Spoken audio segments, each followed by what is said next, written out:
How's it going, everybody? Today I want to show you our new project called the ABC project. So now this project is split into two steps. Generally, what you're going to do for step number one is you are going to take pictures of the entire alphabet. A lot of times we say you can skip about 3 letters. There's 26 letters in the alphabet, so you would be taking 23 letters. So you're going to go around and find stuff around your house or around your neighborhood or wherever, and you're going to take photos of that with maybe your phone. Then the step two is you're going to take your best letters and you're going to form a word. You're going to put them all together like on a Google Slides document all together. You're going to make it look good. You're going to put like a digital frame around the artwork, maybe put a quote underneath it. Make it look presentable. Well, essentially what you're doing is you are using the leading lines of the photos, so the imaginary lines of the photos, for instance in this J right here, to guide the viewer's eye around in a letter of the alphabet. Now you're going to take most of the letters of the alphabet. You're going to go out and find them. We'll discuss details about this project actually in class. This video is just to give you an idea of generally what you're going to do, but like I said, generally you're going to take pictures of the alphabet using found objects, so using those leading lines. When you photograph your work, or when you're taking each photograph, think about composition. Think about filling the space. So like if you're taking a picture of a C, you want to fill that area of the picture. If you're taking an O, you want to fill that picture, right? But it's not just that. Think about like the other things about composition we've talked about. Think about contrast, like having dark, light, dark all next to each other. Think about textures, like having some textures in the background and different textures in the foreground. Anytime you do that, anytime you have good lighting, good composition, good textures, good contrast, etc., anytime you do that, your photographs are going to be better.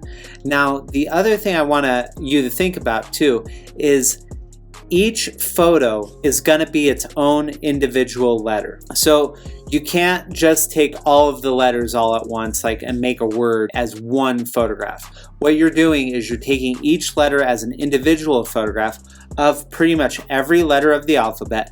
Later on in this unit, we're going to take our best photos and we're going to make a word.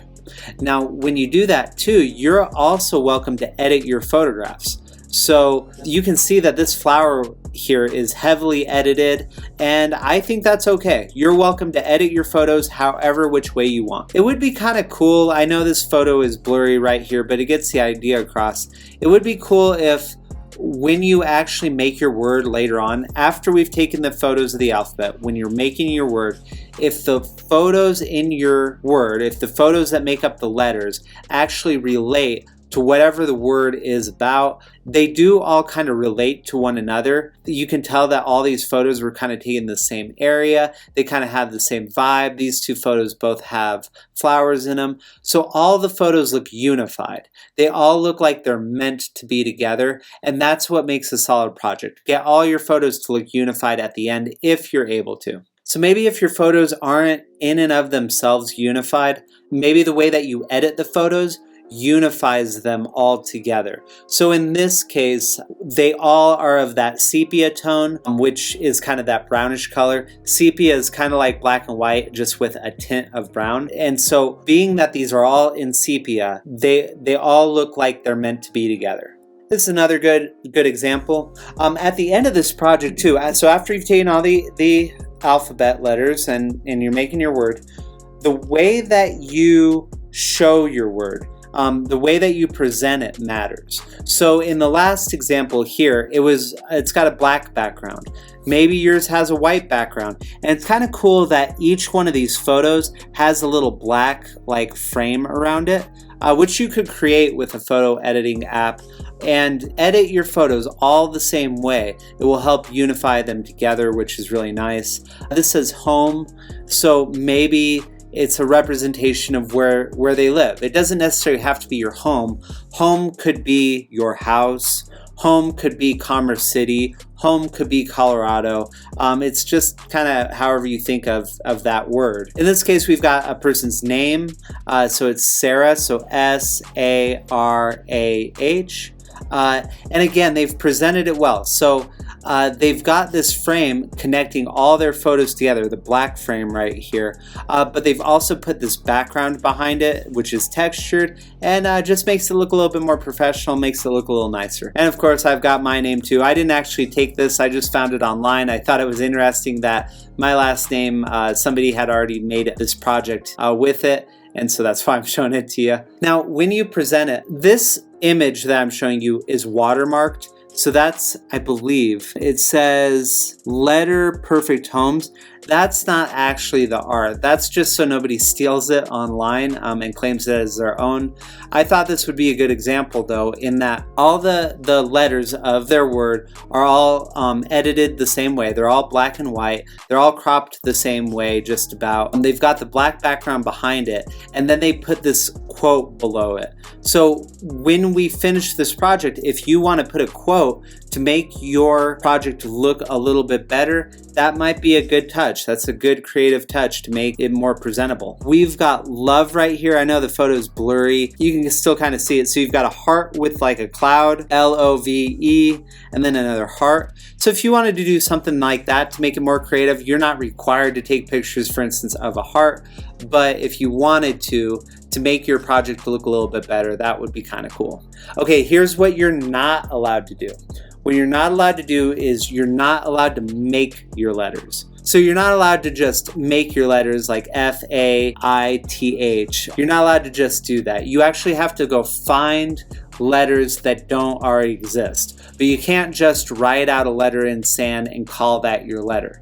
The whole goal is for you as a photographer to see the world in a different way, to see the leading lines that are all around you. We're training your eye. So to have you just make your letters, that's not going to fly for this project. You actually have to find the letters out of something that's not already a letter. Just as these, they're not actually letters. That's like a tree that happens to make a V shape. And that's true even if you like find graffiti or something. So like it says right here, this doesn't count either because somebody made it with the intention of it looking like a K. Your goal is to find things that aren't actually letters and turn them into letters using cropping, composition, and creativity. Now, when you actually are making your letters, these are electrical lines. They normally face the other direction. You are allowed to turn your photo sideways to make it look like the letter you want it to look like. Now, certainly if they had turned this photo the other way and had it like look a little bit more normal the way electric lines look, this would look more like a W. They've turned it to make it look like an E, and you are welcome to do that. So now again, this project is split into two different steps. Step 1, you're going to take photos of pretty much the whole alphabet. I'm going to allow you to skip 3 letters. Now, I would recommend that what you do is make an album on your phone and title the album ABC Project so you can keep all of your letter photographs together, all in the same album to keep yourself organized. Step 2 is you're going to take some of the photos that you've already taken, from the ABC album that you filled up, and you're going to form a word using Google Slides. So you're going to copy and paste them onto Google Slides as a word. You want to make your slides stand out from the rest. All right, everybody, that's pretty much it for this video. We are going to discuss this even more in class, and I will give you even more details about this. But we'll talk more, and I will see you in a bit.